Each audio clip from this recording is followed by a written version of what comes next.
அனைவருக்கும் வணக்கம். ஜெய்ஹிந்த். ரொம்ப முக்கியமான அப்டேட்ஸ், அதுவும் அதிகாரப்பூர்வ தகவல்களை இந்த வீடியோல நெறைய குடுக்கவிருக்கோம். அதனால கடைசி வரைக்கும் மிஸ் பண்ணாம பாருங்க. இந்த வார் குறித்து எடுத்தோனே ஒரு நற்செய்தியோட ஆரம்பிக்கலாம்னு நெனைக்கிறேன். அது என்னன்னா, ரொம்ப நாளாவே நம்ம கேட்டுட்டு இருக்கோம் இல்லையா?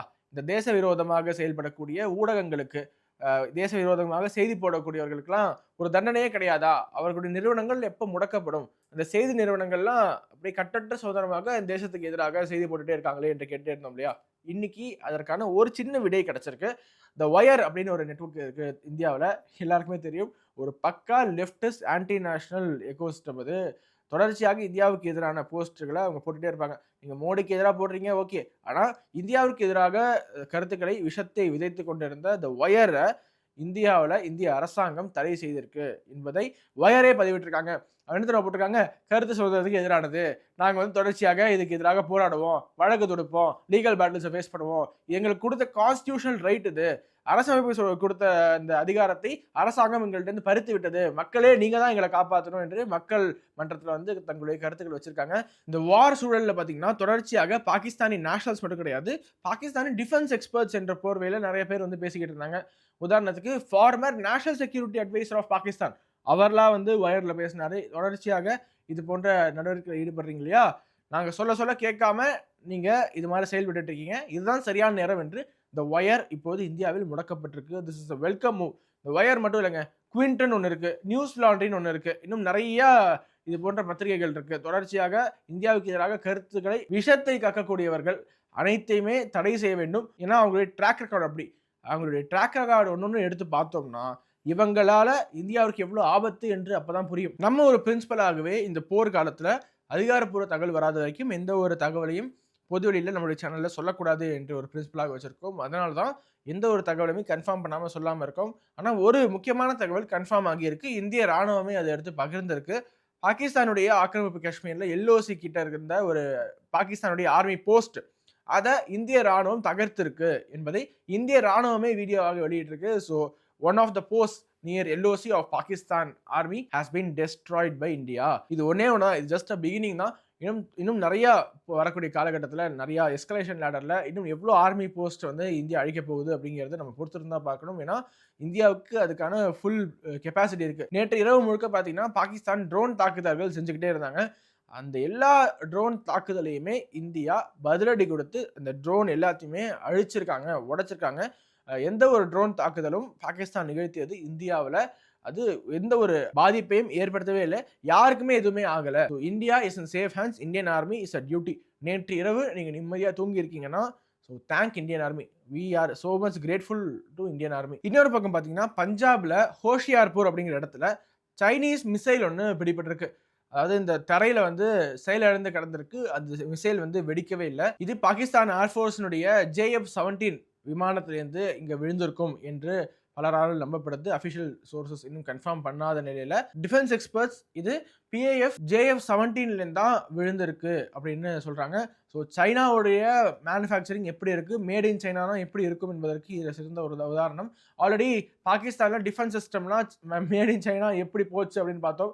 இந்தியாவில் நம்மளுடைய S-400 எப்படி இந்தியாவை பாதுகாத்துக் கொண்டிருக்கிறது அப்படின்னு பார்க்கிறோம். அப்படியே தமிழ்நாட்டை பார்த்தீங்கன்னா நம்மளுடைய முதல்வர் மு.க. ஸ்டாலின் அவர்கள் ஒரு நிகழ்ச்சியில கலந்திருக்காரு. எல்லாரும் பார்த்துட்டு இருக்காங்க. அது பேசிக்கிட்டு இருக்கும்போதே இந்திய ராணுவத்திற்காகவும் உயிரிழந்தவர்களுக்காகவும் நம்ம மரியாதை செலுத்தும் விதமாக ஒரு நிமிடம் மௌன அஞ்சலி செலுத்தலாம் என்று எல்லாருமே அமைச்சர் பெருமக்கள், முதல்வர் மு.க. ஸ்டாலின் அவர்கள் என்று எல்லாருமே எந்திரிச்சு நின்று சல்யூட் அடிச்சு ஒரு நிமிடம் மௌன அஞ்சலி செலுத்தியது அவ்வளோ நெகிழ்ச்சியாக இருக்கிறது.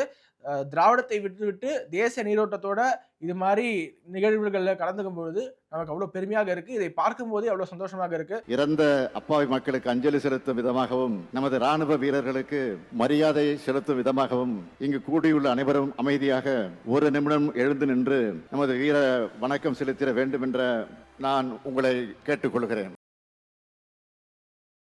விரைவில் ஒட்டுமொத்த திராவிட கூட்டத்திற்கும் நல்ல புத்தியை இறைவன் வழங்க வேண்டும். இந்த திராவிட சித்தாந்தத்திலிருந்து தேசிய நீரோட்டத்திற்கு அனைவரும் சேர வேண்டும் என்றுதான் நம்ம ஆண்டவனை தான் வேண்டிக்கணும். அவங்க நல்ல புத்தியை கொடுங்கன்ட்டு. ஏன்னா நாளைக்கு பார்த்தீங்கன்னா முதல்வர் மு.க. ஸ்டாலின் அவர்கள் 5 மணிக்கு ஒரு பேரணி அறிவிச்சிருக்காரு.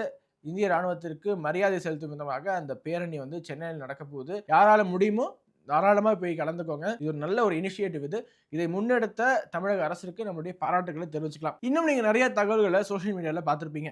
அதாவது பாகிஸ்தானுடைய கராச்சி துறைமுகம் தகர்க்கப்பட்டிருக்கு என்னெல்லாம் பார்த்துருப்பீங்க. அதற்கு இன்னைக்கு வந்து கராச்சி போர்ட் அப்படிங்கிற அந்த ட்விட்டர் ஹேண்டில் இருந்து கராச்சி துறைமுகத்தை தாக்கி விட்டார்கள், இங்க மிகப்பெரிய சேதாரம் ஏற்பட்டிருக்கு என்று அந்த ட்விட்டர் ஹேண்டில் பார்த்த உடனே எல்லாருமே ஆமா அஃபிஷியலா கன்ஃபார்ம் பண்ணாங்க. ஆனா அதுக்கப்புறமா தான் தெரியுது அதே கராச்சி போர்ட் ட்விட்டர் ஹேண்டில் இருந்து இந்தியா எங்களுடைய ட்விட்டர் ஹேண்டில் ஹேக் பண்ணிருச்சு, கராச்சி துறைமுகத்திற்கு எந்த விதமான பாதிப்பும் ஏற்படவில்லை, இங்க தாக்குதல் நடக்கவில்லை என்று ஒரு விளக்கம் கொடுத்திருக்காங்க. இரவு முழுக்க பாத்தீங்கன்னா இந்த கராச்சி துறைமுகம் போட்ட அந்த ட்வீட் தாக்கி விட்டார்கள், துறைமுகத்துல மிகப்பெரிய சேதாரம் ஏற்பட்டிருக்குங்கிற அந்த கருத்து இருக்கு இல்லையா, அது காட்டுத்தீயாக பரவியது. அதற்கு பிறகாக பாகிஸ்தான் வந்து இல்ல இந்த இந்தியா வந்து கராச்சி துறைமுக ஹேண்டில் ஹேக் பண்ணிட்டாங்க என்று சொல்லியிருக்காங்க. அப்படியே இன்னொரு ஹேண்டில், அதாவது பாகிஸ்தானுடைய economic affairs division of Pakistan அவங்க ஒரு ட்வீட் ஒன்று போட்டிருந்தாங்க. நிறைய பேர் நிறைய நாடுகள் எங்களுக்கு லோன் கொடுங்க, கடன் கொடுங்க என்று ட்வீட் போட்டிருந்தாங்க. அதை பார்த்துட்டு எல்லாருமே பாருங்க again begging bowl of Pakistan, பிச்சைக்கார நாடு அப்படிங்கிறத மீண்டும் ஒருமுறை நிரூபித்திருக்கிறாய், நீ மங்குனி அமைச்சர் என்பதை மணிக்கு ஒரு முறை நிரூபிக்கிறாய் மாதிரி பிச்சைக்கார நாடுங்கிறத மீண்டும் மீண்டும் நிரூபித்துட்டு இருக்காங்க. இந்த மாதிரி போர் சூழல்ல போய் கூட எங்களுக்கு லோன் கொடுங்க அப்படின்னு இன்டர்நேஷனல் கம்யூனிட்டி கேட்டுட்டு இருக்காங்க. இதுதான் பாகிஸ்தான் என்று சொல்லிக் கொண்டிருந்த போது எங்களுடைய அக்கௌண்ட்டையும் ஹேக் பண்ணிட்டாங்க என்று சொல்றாங்க. எக்கனாமிக் அஃபேர்ஸ் டிவிஷனுடைய அக்கௌண்ட்டும் ஹேக்கா, கராச்சி போர்ட்டும் ஹேக்கா, நிறைய பாகிஸ்தானி ஹேண்டில்ஸ் ஹேக் செய்யப்பட்டு நிறைய ட்வீட்ஸ் போட்டுட்டு இருக்காங்க.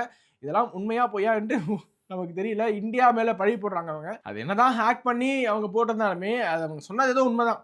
பாகிஸ்தான் என்பது இப்பொழுது பெக்கிங் பவுலோட பிச்சை பாத்திரத்தோட உலக மக்கள்கிட்ட இருந்தும், உலக வங்கி கிட்ட இருந்தும், அமெரிக்கா கிட்ட இருந்தும், இன்னும் சொல்ல போனா சைனா கிட்ட இருந்தும் ஐயா சாமி ஏதாவது போடுங்க, நீங்க போட்டாதான் எங்களால இந்தியாவோட போர் தொடுக்க முடியும் என்கிற நிலைமையில தான் இருக்காங்க. நம்ம நேத்து வீடியோல எப்படி எஸ்ஆர்எம் யூனிவர்சிட்டியில இருந்த ஒரு ப்ரொஃபசர் அவங்க இந்தியாவுக்கு எதிராக கருத்து போட்டாங்க, பாகிஸ்தான்ல இருக்கக்கூடிய அப்பாவியோட இந்தியா கொண்டு இருக்கு அப்படின்னு போட்டதுக்கு பிறகாக எஸ்ஆர்எம் யூனிவர்சிட்டியை எல்லாருமே சோஷியல் மீடியால டேக் பண்ணி போட்டு அவங்க சஸ்பெண்ட் பண்ணப்பட்டிருக்காங்க எஸ்ஆர்எம் யூனிவர்சிட்டியால அப்படிங்கிறத நம்ம கேள்விப்பட்டோம். அதே மாதிரி இன்னொரு தகவல், நம்முடைய சிஎஸ்வி கணேஷ் இருக்கார் இல்லையா, பேச முன்னாடி ஒர்க் பண்ணவர், அவர் வந்து ட்விட்டர்ல போட்டிருந்தாரு, திருவாரூர் மாவட்டத்தின் வலங்கைமான் ஊரின் அரசு பள்ளியின் தலைமை ஆசிரியராக உள்ளவர் இந்தியா தீவிரவாதிகள் மீது நடத்திய ஆபரேஷன் சிந்தூர் தாக்குதல் கேவலத்தின் உச்சம் என்று பதிவிட்டுள்ளார். ஒரு ஊரினுடைய அரசு பள்ளி தலைமை ஆசிரியை இந்தியா நடத்திய ஒரு ஆபரேஷன் கேவலத்தின் உச்சம் என்று பதிவிட்டிருக்காங்க. அரசு பணியாக இருந்தாலும் சரி, பிரைவேட் ஜாப்ஸ்ல இருந்தாலும் சரி, இந்தியாவுக்கு எதிராக கருத்து பதிவிடுவர்களை அந்தந்த கன்சர்ன்டு பர்சன் அவங்களுடைய அத்தாரிட்டிஸ்ட கொடுத்து அவர்களை பணியிட நீக்கம் செய்யுமாறு நம்ம தான் வேண்டுகோள் விடுக்கணும். ஒரு எஸ்ஆர்எம் யூனிவர்சிட்டி வந்து சாத்தியமாச்சு. இன்னைக்கு ஒயர் நெட்வொர்க் இந்தியாவில் பேன் பண்ண முடிஞ்சது. இது மாதிரி பப்ளிக் அவுட்டேஜ் இருந்தால் என்ன வேணா நடக்கும். அதனால திருவாரூர் மாவட்டத்தில் இருந்தீங்கன்னா கன்சர்ன் அத்தாரிட்டிஸ்க்கு இதை ஃபார்வர்ட் பண்ணுங்க. ட்விட்டர்ல எல்லாருமே சொல்லி வச்ச மாதிரி டீஎஸ்கலேட், அதாவது டீஎஸ்கலேட்னா போர் வேணாம், பேச்சுவார்த்தைக்கு வாங்க, போரை வந்து குறைங்க, போரை பண்ணாதீங்க, போர் இந்தியா வந்து போரை நிறுத்த வேண்டும் என்றெல்லாம் போட்டுக்கிட்டே இருக்காங்க. சொல்லி வச்ச மாதிரி ஒரே நேரத்தில் இவ்வளோ ஹேண்டில்ஸ் போடுறாங்கன்னா இது கண்டிப்பாகவே டூல் கிட்டாக இருக்கக்கூடிய வாய்ப்பு இருக்கு. அந்த வேக்சின் வார் படம் பார்த்தீங்கன்னா அதில் டூல் கிட்ட ரொம்ப பெர்ஃபெக்ட் எக்ஸ்பிளைன் பண்ணியிருப்பாங்க. ஃபாரின் ஏஜென்சிலேருந்து இல்லை பணம் பெற்றுக்கொண்டோ ஒரு டூல் கிட் வரும், இதை தான் நீங்கள் பேச வேண்டும், இந்தியாவுக்கு எதிராக நீங்கள் பேசினால் உங்களுக்கு இவ்வளோ பணம் கொடுக்கப்படும் என்று இங்கே உள்ளூரில் ஒரு சில பேர் வந்து இந்த காசை வாங்கிட்டு அந்த அவங்க சொல்றது அப்படியே பேசுவாங்க.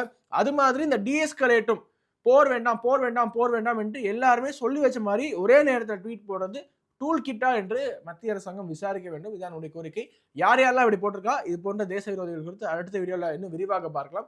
Subscribe and stay tune. வணக்கம், வந்தே மாதரம். உலக தமிழ் சொந்தங்களுக்கு வணக்கம். நான் ராஜவேல் நாகராஜன். பேசு தமிழா பேசு வலையொலியுடைய வளர்ச்சிக்கு நீங்களும் உறுதுணையாக இருக்கணும்னு நினைச்சீங்கன்னா இந்த வீடியோடைய டிஸ்கிரிப்ஷனில் இருக்கக்கூடிய ரேசர் பே லிங்கை கிளிக் பண்ணுங்க. அந்த லிங்க்ல போயிட்டு உங்களுக்கு விருப்பமான தொகையை பேசு தமிழா பேசுவனுடைய வளர்ச்சிக்கு உங்களுடைய பங்களிப்பாக நீங்கள் கொடுக்கலாம். நன்றி, வணக்கம்.